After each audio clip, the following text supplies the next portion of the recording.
Welcome to Chasing Balada, the podcast where golf meets real life.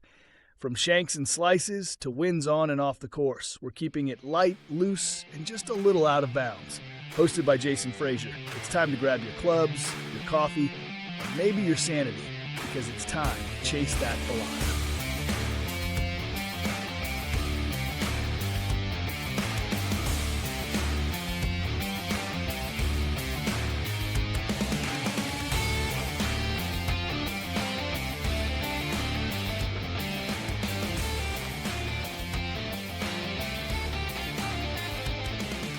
Ladies and gentlemen, welcome back. This is the Chasing Balada podcast, and I'm Jason Frazier. I'm your host.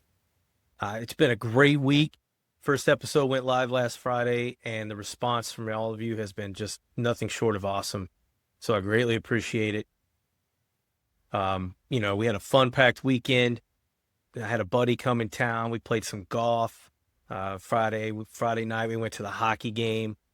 Saturday, my wife and I and a couple friends of ours went to Busch Gardens for Hallowed Scream, and I was not impressed. I guess it used to be scarier.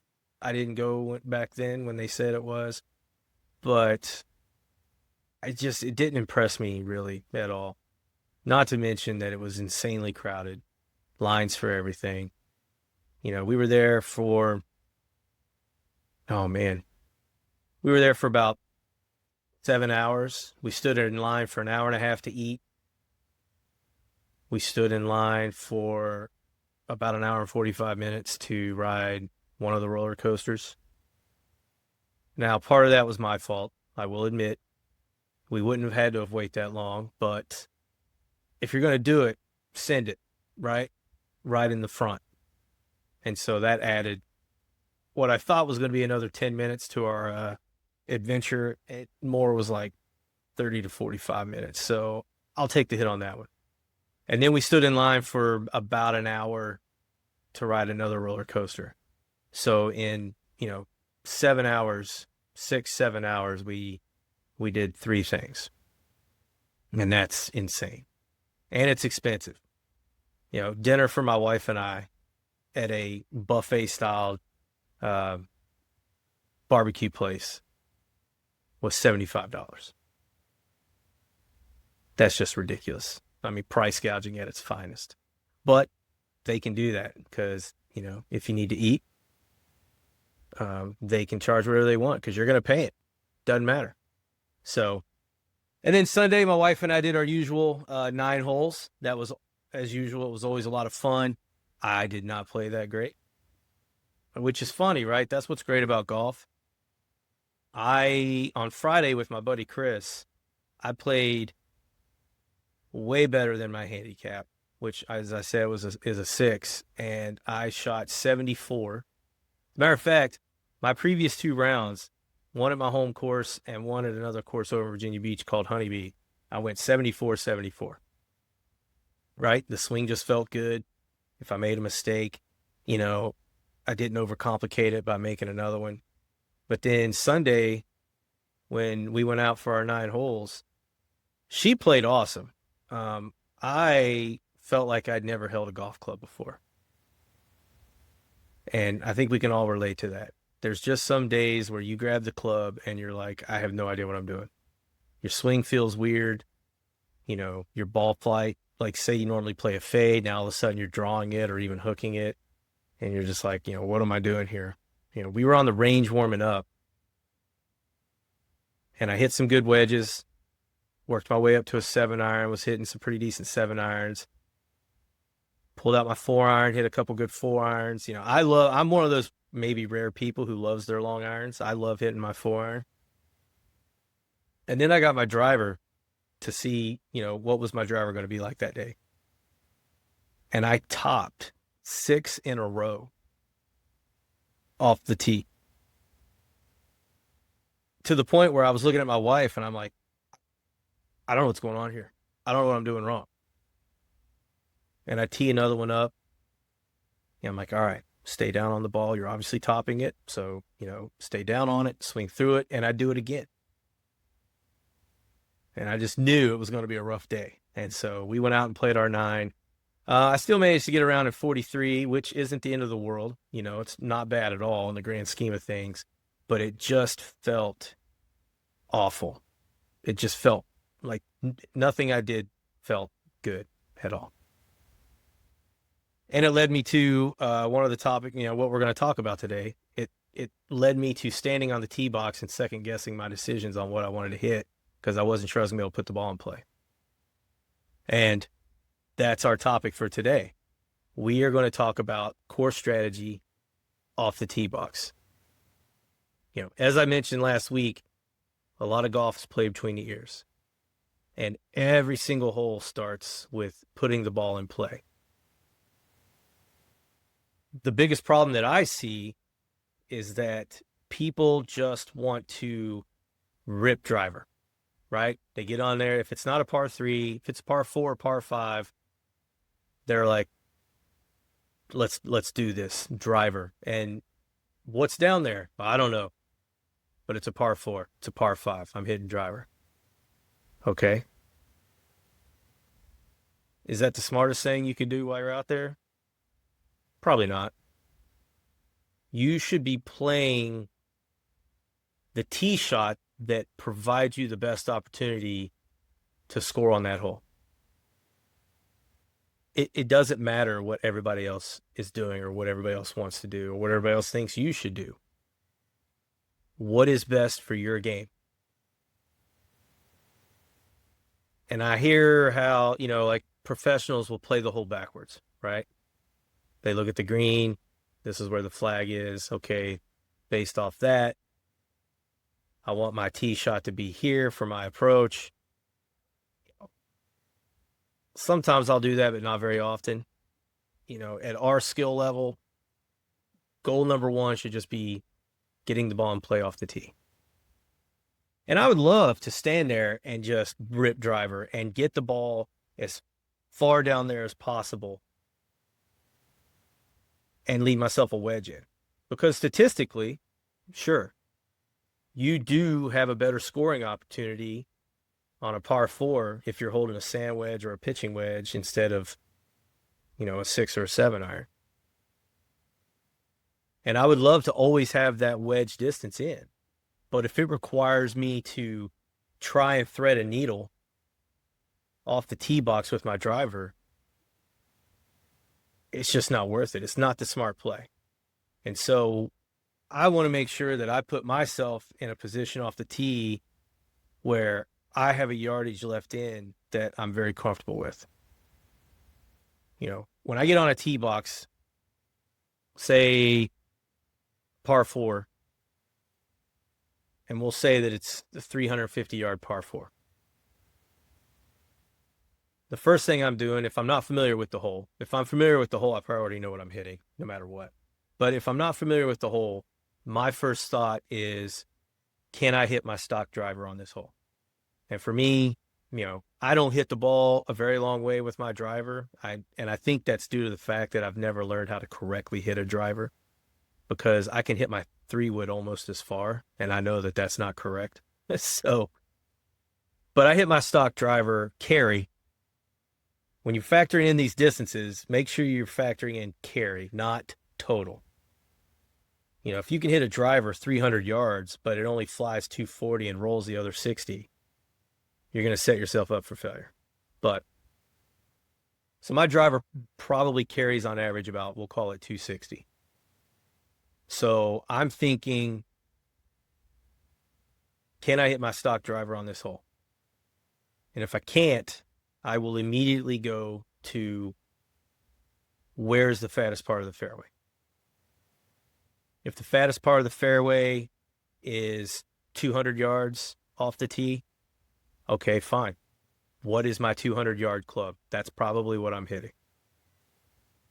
It's a 350-yard hole. If I hit it 200 off the tee and that leaves me with an 8 or a 9 iron in, hey, so be it. There's nothing wrong with that, because I took trouble out of play. And I'd rather take trouble out of play and have a 9 or an 8 iron or even a 7 iron into a hole than try to get cute with a driver go out of bounds, and now I'm looking at penalty shots and double bogeys or even worse. It's just not worth it. So my strategy is normally just get the ball in play, and then we'll go from there. And, you know, where I live, most of the courses around here are just insanely tree lined. I mean, sometimes it's not, if you're not having a good day, you're not just having a bad day. You're having an absolutely awful day. I find that a lot of courses around here are very narrow, trees up and down both sides of the fairway. Most of the times you can't even see the other holes because they're separated. It's like they just cut sections out of a forest and placed a hole in there. And, you know, for the average golfer, that can be very, very tough. And then on top of that, you're looking at fairways that might be anywhere from 30 to 50 yards wide. And 50 yards might seem like a lot, but depending on your shot shape and your dispersion, you know, how far offline do you hit your driver if you don't hit it great? It can be not very much fun. Not to mention, you know, the bunkers and the hazards and everything else that comes into play. So you really have to stop and think when you step on that tee box, what is the smart tee shot here? And I'll give you a good example. Around here, there are, and I don't understand this at all, but there are more than a few par fives where driver's not even an option. Now, personally, I don't understand that. Maybe I'd have to have somebody that designs courses sit down and explain it to me. But it's not that uncommon to go to a golf course around here and it'll be like a straight dogleg right par five where the fairway runs out at 215 yards before it doglegs. And there's trees. So you really can't hit a driver over those trees. So what are you doing? So it automatically makes it a 3-shot hole. Now, maybe I'm way off base here. I could be wrong, but I've been playing golf for a long time, and just simple math, looking at that hole, it's like, how do you even hit driver on that hole?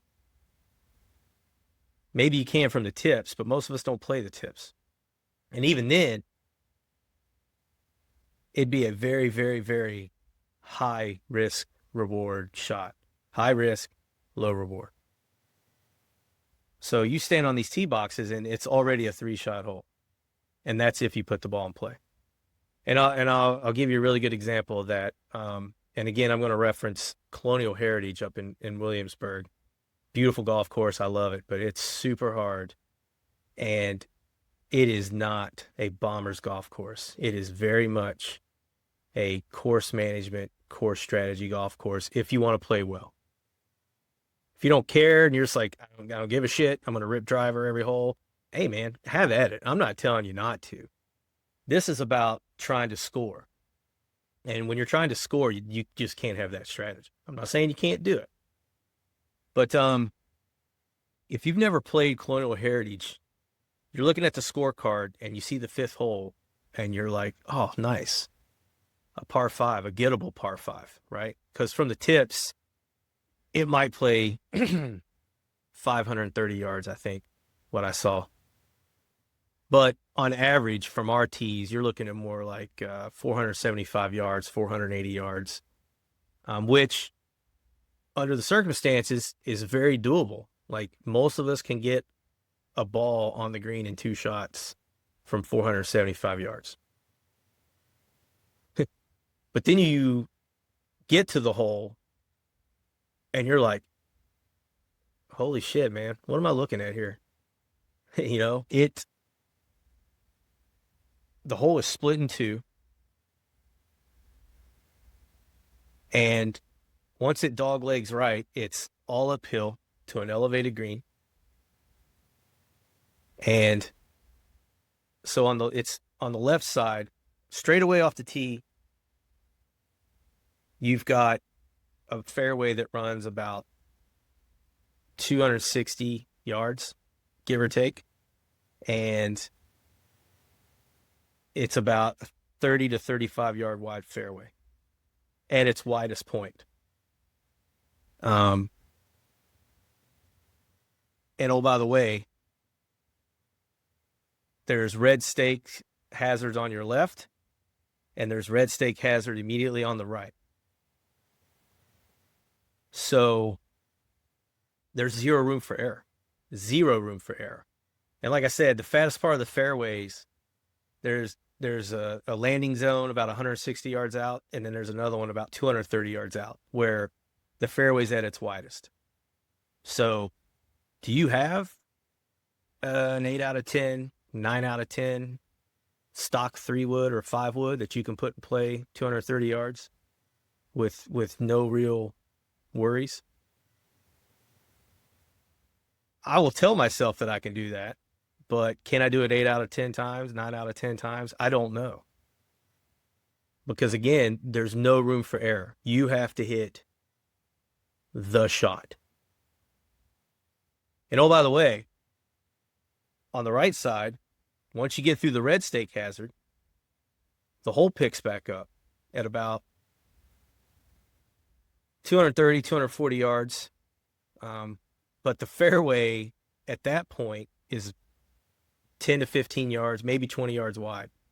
And then it finally opens up around, 270, 280. So unless you can hit a very controlled fade and carry that ball, 270, 280, driver's not really an option on that hole. Because on top of that, you also have tree lined out of bounds all the way up the right side. So, for a professional golfer who can fly the ball, 285, 300 yards in the air, the fairway opens up nicely, the other side. I can't imagine they probably put too much thought into that tee shot. They're just pulling driver and they're sending it. Probably even 3-wood, the way some of those guys hit the ball.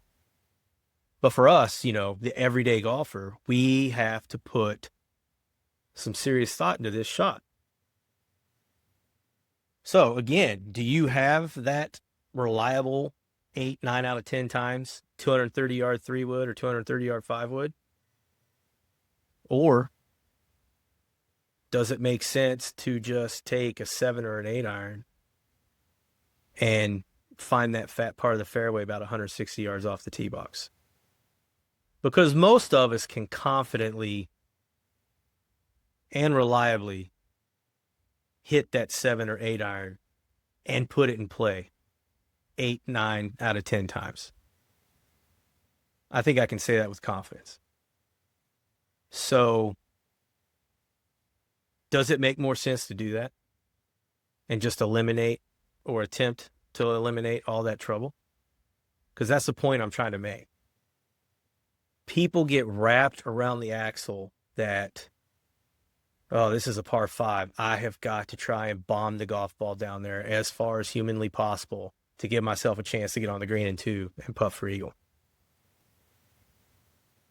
And that just doesn't make sense to me, because regardless of how long the hole is, you want to hit a reliable tee shot. So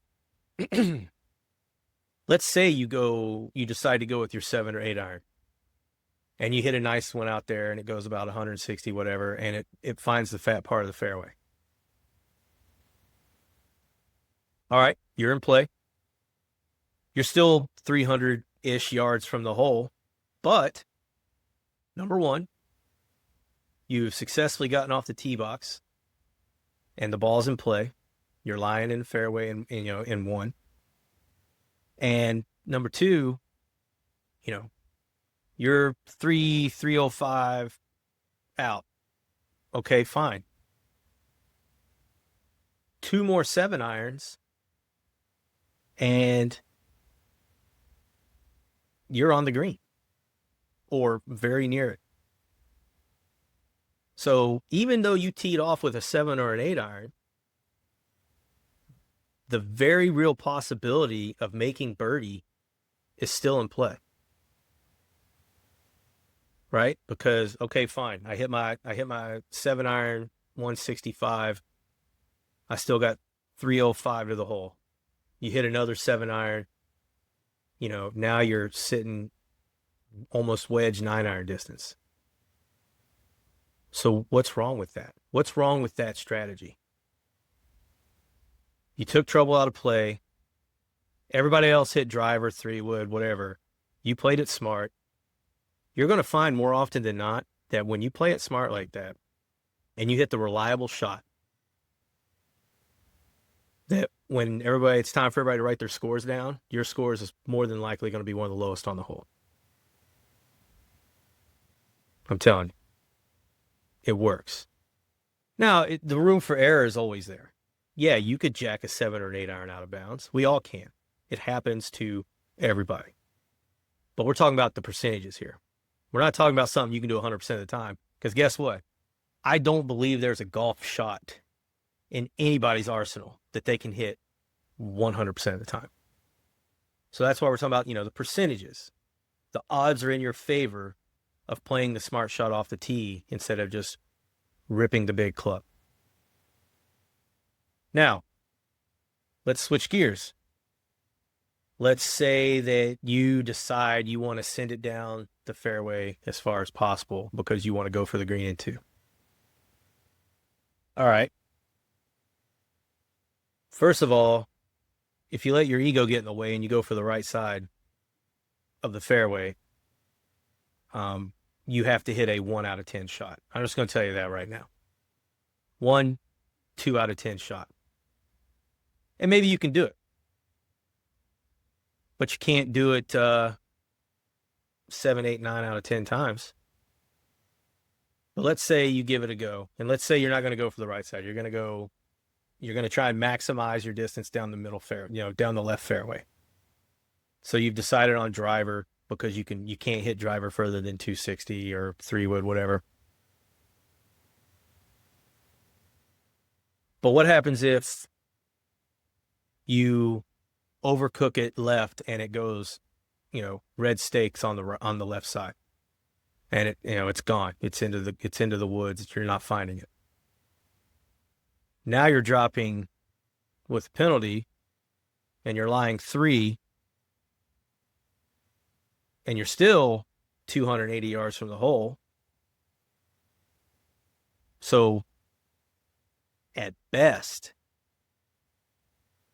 you're looking at, you might get out of there with a par, but more than likely you're walking out of there with at least a bogey, if not a double bogey.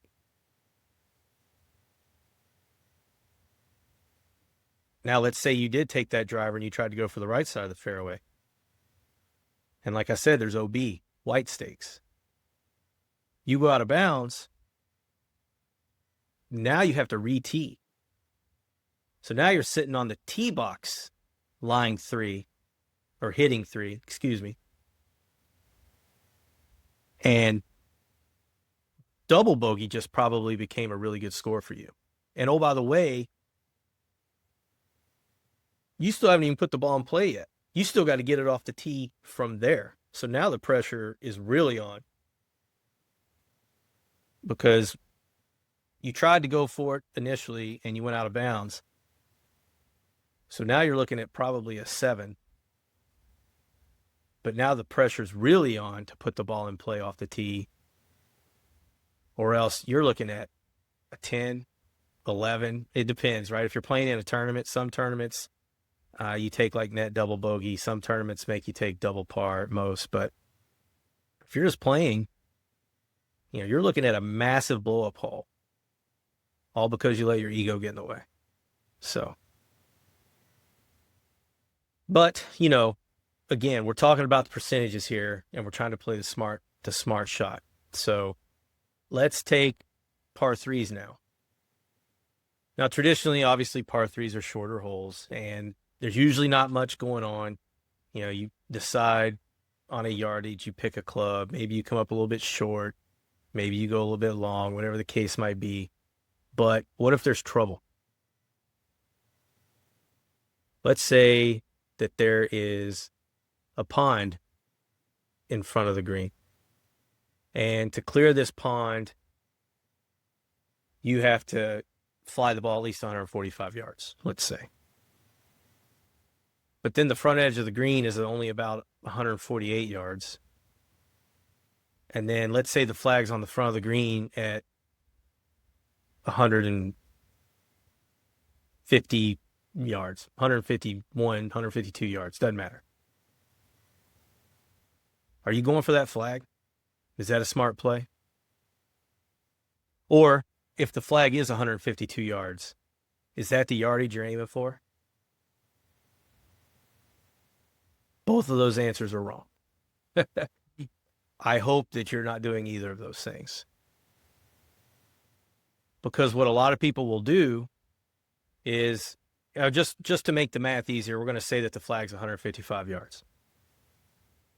Most people are going to say, oh, okay, I hit my 9-iron 155 yards. Okay, cool. On average, or like once, you hit your 9-iron 155 yards once, or that's what you, on average, hit your 9-iron.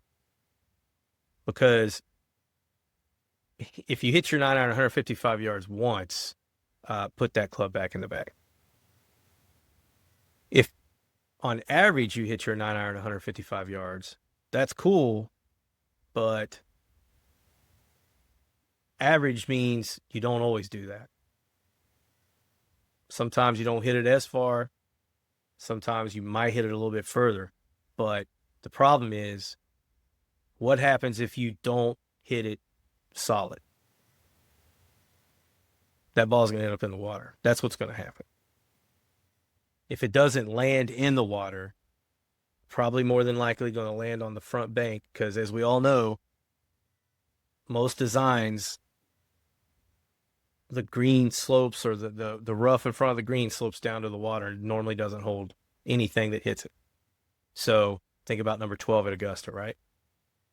So if you come up just a hair short, you're in trouble. So what is the smart play there? So I'll tell you what I would do. So for me, I do on average hit my 9-iron about 155 yards. I'm not even thinking about 9-iron. If I lays that flag and it's 155, and we'll say that the wind is a non-factor, and it's just a straight 155-yard shot, I will probably be pulling my 8-iron, because on average, I hit my 8-iron about 165 yards. So that tells me in my head, right, this is a safe shot. I'm pulling my 8-iron. I normally hit it about 165. If I don't catch it that great, it's going to go at least 155, because 10 yards is a pretty big margin for error. And if I absolutely nut it and it goes 170 yards and ends up on the back of the green or just over the green, so what? That's okay, because I took the trouble out of play off the tee. You know, maybe I'm on the green and I've got a putt for birdie. Or maybe I'm just off the green and I've got a chip and a putt for par, or at worst, I'm 2-putting for bogey. But if I hit my 9-iron and I came up short, now I'm in the water. And depending on the layout of the course and where your ball went in the hazard at, maybe I have to re-tee from the tee. Maybe there's a drop zone, whatever, but I'm lying 3. So once again, I've put the pressure on myself to get this ball on the green, hopefully relatively close to the hole, and give myself a reasonable opportunity for bogey. More than likely double bogey. And here, to compound that, is where a lot of people get in trouble. Now they feel like because they need to get the ball close to the hole, now they are trying to hit that ball right at 155. Now they're going flag hunting, which can lead to absolute disaster. Because again, come up a little short, if you chunk it, trying to get cute, whatever, you're back in the water. Now it's double bogey off the tee, right? And more, you're looking at a triple or quadruple bogey. So it always makes sense to take trouble out of play off the tee, even if you're long. Or, let's flip that. You've got all the room in the room in the world short of the green, and 2/3 of the green is wide open, and the pin's in the very back. And just long of the green, it runs down and slopes into some trees out of bounds. It's white stake. And the flag is 175 yards. Are you hitting a club that goes 175 yards? No. You don't want to do that. A lot of people, they zero in on that flag distance. They get wrapped around the flag distance, and more often than not, it can lead to trouble, depending on the way the hole is set up. If I'm in that situation, I am not hitting a club that will go further than 175 yards at max. So for me, again, I would probably pull my 8-iron. It goes about 165 yards. Cool. I'm on the green. If I do hit it really good and it goes maybe 170 yards, fine. I'm still safe. But I'm not going to hit anything that has the opportunity to go long because I hit it better than I thought I would. Does that make sense? And you know what? If you're not comfortable hitting a 175-yard club, if you're a higher handicap and you just feel comfortable hitting something to the front edge of the green or even short of the green and chipping up, that's fine. That is absolutely fine. Because again, you're taking trouble out of play, and that's what this is all about. It's all situational. It all depends on the layout, the wind, where the pin's at, but these are the kinds of decisions that you need to be making on the tee box. Pay attention the next time you play golf with some people. You'll hear them. Well, I got 165 yards of the flag. And that's all they think about. Doesn't matter where the flag is. Doesn't matter what, if the flag's on the left side of the green and there's a bunker right there, they'll aim right at the flag and they'll try and hit it 165 yards. And, you just can't do that. You cannot do that.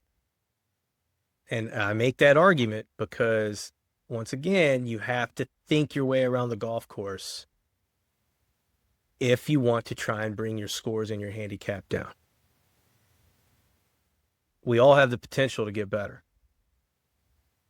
But in order to do that, you do have to play smarter. So, but, hey, in summary, I don't want you to get intimidated by the yardages of a hole.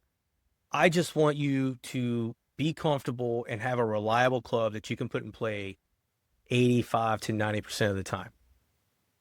And again, if that means you're still 350 yards out on a 300-yard hole, hey, man, so be it. If it's a generous hole and you can pound a driver down there, by all means, hit driver. I'm not telling you not to hit driver. I just don't want you to feel like that you have to hit driver all the time, because there is no rule in writing anywhere that says that is the law of the land off of par 4s and par 5s. So, and I'll give you one last story and a great example of what I'm talking about, and then we're going to get out of here. But a couple of years ago, I was playing in a golf tournament. There is, some of you out there might have heard of the VGA, the Veterans Golf Association. It's nationwide. I think every state has one, has like a local chapter. But I was playing in one of those tournaments, and they're flighted, so you only play against people of your skill level. And the course we were playing, I had never played before, so I was looking ahead at it, and I was studying it, and I saw that there was this par 5 where it was the number 1 handicap on the hole, and it had this huge lake that came into play off the tee. And it came in from the right, and you could only hit the ball to that point about 180 yards before you found the water. And it ran in, and the fairway went from being really wide to narrowing all the way down to like 15 yards. And then probably around 240, 245 yards, it starts, it starts opening back up into the ginormous part of the fairway. So trees weren't a factor or anything else like that. But in order to clear the pond from the tee, you had to be able to fly the ball 250, 260 reliably, right? Because all the factors that come into play. And like I said, I on average hit my driver 260, but sometimes I don't. If you catch it thin, if you pop it up, whatever the case might be. So at that point, I was like, well, what can I do that I know I can put the ball in play? So I made up my mind the night before that, looking at the yardages and doing the math, I was going to hit 8-iron off the tee. I was going to hit 8-iron to the other side of the pond or lake into the fairway. And I was going to hit a pitching wedge in from there and 2-putt for my par and get the hell out of there. Because I wanted to eliminate the big blow-up hole. And that tee shot reeked of blow-up hole potential. So the next day we get to that hole, and I don't even question it. I hit 8-iron off the tee. I hit 8-iron to the other side of the fairway. I hit my pitching wedge into the green, and I actually had a pretty makeable 18-foot birdie putt. I didn't make it, but I got my par, and I got out of there. Now, the point of this story is that I ended up tying for first place with another guy in my flight. And so the way they do it, as I'm sure a lot of tournaments do, is there's no playoff. They go to the scorecards, they go to the number 1 handicap hole, and they see who got what. And if we tied that, they go to the number 2 handicap, and so on. Well, I got par. The other guy got double bogey because, as it turns out, he let his ego get in the way. He knew he could drive the other side of that lake and get that ball in the fairway, and he did. And so, my smart golf got me the win. So there you have it. I hope this all made sense. I think today was pretty good. A lot of good examples of course strategy off the tee. Like I said, if you don't put the ball in play, you're not going to score well. Obviously, there's very, very many aspects to scoring well, but it all starts with the tee shot. So take that for what it's worth. But again, like I said last time, if I missed anything or if you have thoughts on anything I said, please hit me up in my email. It's chasingbellata@gmail.com, or leave a comment in one of the comment sections and we'll get it figured out. And that's that, folks. Episode number 2 is in the books.